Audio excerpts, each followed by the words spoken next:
Olá, muito prazer, eu me chamo Ludmila, seja muito bem-vindo a mais um dia do nosso plano de leitura da Bíblia. Hoje nós estamos no dia 356 e faremos a leitura do livro de 2 Pedro. Ele tem 3 capítulos. Então vamos lá, capítulo 1. Simão Pedro, servo e apóstolo de Jesus Cristo, aqueles que, mediante a justiça de nosso Deus e Salvador Jesus Cristo, receberam conosco uma fé igualmente valiosa. Graça e paz lhes sejam multiplicadas, pelo pleno conhecimento de Deus e de Jesus, o nosso Senhor. A certeza de nossa vocação e eleição.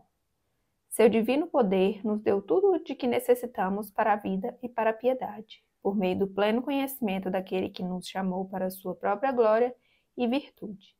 Dessa maneira, ele nos deu as suas grandiosas e preciosas promessas, para que por elas vocês se tornassem participantes da natureza divina e fugissem da corrupção que há no mundo, causada pela cobiça. Por isso mesmo, empenhem-se para acrescentar à sua fé a virtude, o conhecimento, ao conhecimento, o domínio próprio, ao domínio próprio, a perseverança, a piedade, a fraternidade e a fraternidade, o amor. Porque se essas qualidades existirem e estiverem crescendo em sua vida, elas impedirão que vocês, no pleno conhecimento de nosso Senhor Jesus Cristo, sejam inoperantes e improdutivos. Todavia, se alguém não as tem, está cego, só vê o que está perto, esquecendo-se da purificação dos seus antigos pecados. Portanto, irmãos, empenhem-se ainda mais para consolidar o chamado e a eleição de vocês, pois se agirem dessa forma, jamais tropeçarão, e assim vocês estarão ricamente providos quando entrarem no reino eterno de nosso Senhor e Salvador Jesus Cristo. A glória de Cristo e a firmeza das Escrituras. Por isso, sempre terei o cuidado de lembrá-los dessas coisas, se bem que vocês já sabem e estão solidamente firmados na verdade que receberam. Considero importante, enquanto estiver no tabernáculo deste corpo, despertar a memória de vocês. Porque sei que em breve deixarei este tabernáculo, como nosso Senhor Jesus Cristo já me revelou. Eu me empenharei para que também, depois da minha partida, vocês sejam sempre capazes de lembrar-se destas coisas. De fato, não seguimos fábulas engenhosamente inventadas, quando falamos a vocês a respeito do poder e da vinda de nosso Senhor Jesus Cristo. Ao contrário, nós fomos testemunhas oculares da sua majestade. Ele recebeu honra e glória da parte de Deus Pai, quando da suprema glória lhe foi dirigida a voz que disse: Este é o meu Filho amado, de quem me agrado. Nós mesmos ouvimos essa voz vinda dos céus, quando estávamos com ele no Monte Santo. Assim, temos ainda mais firme a palavra dos profetas, e vocês farão bem se a ela prestarem atenção, como a uma candeia que brilha em lugar escuro, até que o dia clareie e a estrela da alva nasça no coração de vocês. Antes de mais nada, saibam que nenhuma profecia da Escritura provém de interpretação pessoal, pois jamais a profecia teve origem na vontade humana, mas homens falaram da parte de Deus, impelidos pelo Espírito Santo. Capítulo 2. Os falsos mestres e a sua destruição. No passado surgiram falsos profetas no meio do povo, como também surgirão entre vocês falsos mestres. Estes introduzirão secretamente heresias destruidoras, chegando a negar o soberano que os resgatou, trazendo sobre si mesmos repentina destruição. Muitos seguirão os caminhos vergonhosos desses homens, e por causa deles será difamado o caminho da verdade. Em sua cobiça, tais mestres os explorarão com histórias que inventaram. Há muito tempo a sua condenação paira sobre eles, e a sua destruição não tarda.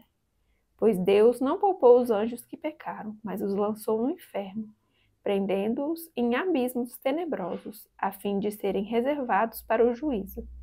Ele não poupou o mundo antigo quando trouxe o dilúvio sobre aquele povo ímpio, mas preservou Noé, pregador da justiça, e mais 7 pessoas. Também condenou as cidades de Sodoma e Gomorra, reduzindo-as a cinzas, tornando-as exemplo de que acontecerá aos ímpios. Mas livrou Ló, homem justo, que se afligia com o procedimento libertino dos que não tinham princípios morais. Abre parênteses. Pois, vivendo entre eles, todos os dias, aquele justo se atormentava em sua alma justa por causa das maldades que via e ouvia. Fecha parênteses.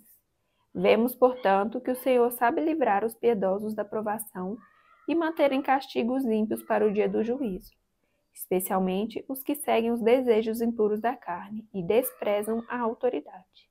Insolentes e arrogantes, tais homens não têm medo de difamar os seres celestiais. Contudo, nem os anjos, embora sendo maiores em força e poder, fazem acusações injuriosas contra aqueles seres na presença do Senhor. Mas eles difamam o que desconhecem e são como criaturas irracionais, guiadas pelo instinto, nascidas para serem capturadas e destruídas. Serão corrompidos pela sua própria corrupção. Eles receberão retribuição pela injustiça que causaram.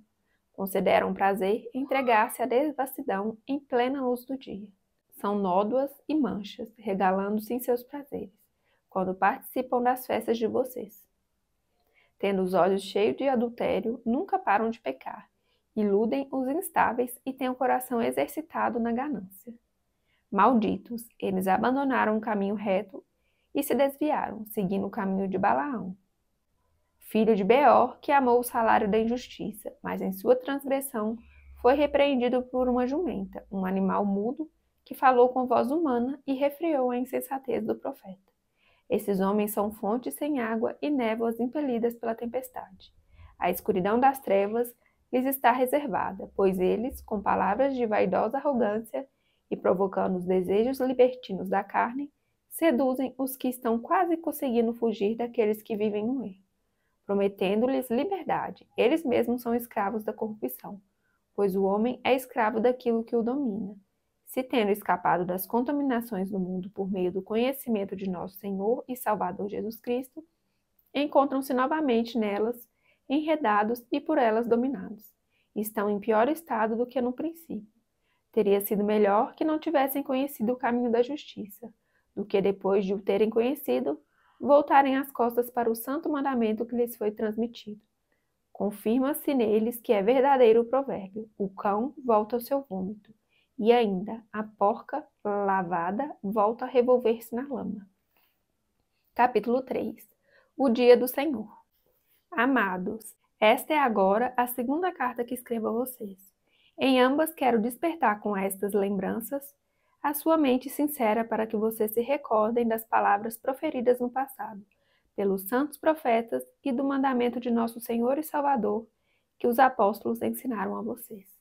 Antes de tudo, saibam que nos últimos dias surgirão escarnecedores zombando e seguindo suas próprias paixões. Eles dirão: o que houve com a promessa da sua vinda? Desde que os antepassados morreram, tudo continua como desde o princípio da criação. Mas eles, deliberadamente, se esquecem de que há muito tempo, pela palavra de Deus, existem céus e terra, esta formada da água e pela água. E pela água, o mundo daquele tempo foi submerso e destruído. Pela mesma palavra, os céus e a terra que agora existem estão reservados para o fogo, guardados para o dia do juízo e para a destruição dos ímpios. Não se esqueçam disto, amados. Para o Senhor, um dia é como 1000 anos, e 1000 anos como um dia. O Senhor não demora em cumprir a sua promessa, como julgam alguns. Ao contrário, Ele é paciente com vocês, não querendo que ninguém pereça, mas que todos cheguem ao arrependimento. O dia do Senhor, porém, virá como ladrão. Os céus desaparecerão com um grande estrondo, os elementos serão desfeitos pelo calor, e a terra e tudo o que nela há será desnudada. Visto que tudo será assim desfeito, que tipo de pessoas é necessário que vocês sejam? Vivam de maneira santa e piedosa, esperando o dia de Deus e apressando a sua vinda. Naquele dia, os céus serão desfeitos pelo fogo, e os elementos se derreterão pelo calor. Todavia, de acordo com a sua promessa, esperamos novos céus e nova terra, onde habita a justiça. Portanto, amados, enquanto esperam essas coisas, empenhem-se para serem encontrados por Ele em paz, imaculados e inculpáveis. Tenham em mente que a paciência de nosso Senhor significa salvação, como também o nosso amado irmão Paulo escreveu a vocês, com a sabedoria que Deus lhe deu. Ele escreve da mesma forma em todas as suas cartas, falando nelas destes assuntos. Suas cartas contêm algumas coisas difíceis de entender, as quais os ignorantes e instáveis torcem, como também o fazem com as demais escrituras. como também o fazem com as demais escrituras para a própria destruição deles.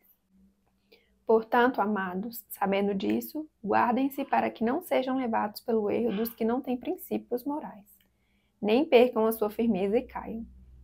Portanto, amados, sabendo disso, guardem-se para que não sejam levados pelo erro dos que não têm princípios morais, nem percam a sua firmeza e caiam. Cresçam, porém, na graça e no conhecimento de nosso Senhor e Salvador Jesus Cristo. A Ele seja a glória, agora e para sempre. Amém. Finalizamos então o livro de 2 Pedro, finalizamos a leitura do dia. Muito obrigada pela sua companhia, fique com Deus e até amanhã. Tchau, tchau.